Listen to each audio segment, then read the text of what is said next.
Une épaisse couche de boue a envahi les routes fissurées autour de l'EMI Stadium de Christchurch, stade qui est censé accueillir 5 matchs et 2 quarts de finale lors de la Coupe du Monde de rugby 2011, dès septembre prochain. Le Premier ministre néo-zélandais, John Key, a promis de faire tout ce qui était possible pour que les événements se déroulent comme prévu. Mais beaucoup de gens doutent que la ville puisse se remettre à temps. Le rugby est assez important dans la région de Canterbury.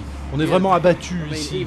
Je pense que nous étions censés avoir un match à domicile d'ici peu, mais maintenant je ne sais plus.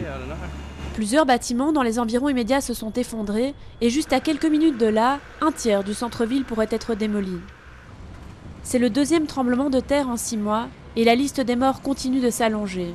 Beaucoup veulent se projeter sur quelque chose de positif et la Coupe du Monde semble l'alibi idéal.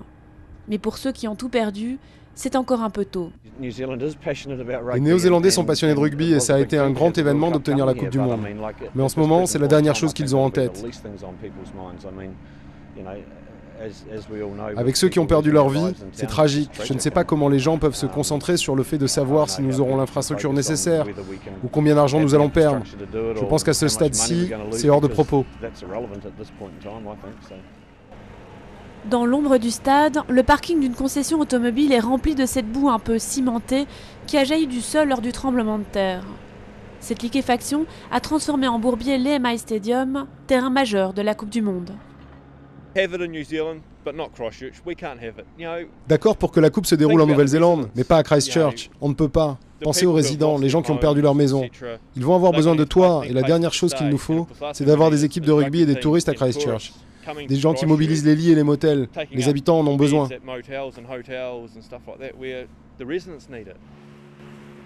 La ville est en effet confrontée à une vraie pénurie de logements. Le stade, lui, a été fermé le temps d'évaluer les dégâts. Verdict, le 15 mars prochain.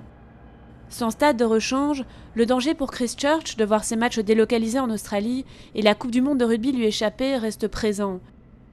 Mais jusqu'à nouvel ordre, les organisateurs de la Coupe restent fidèles au plan initial.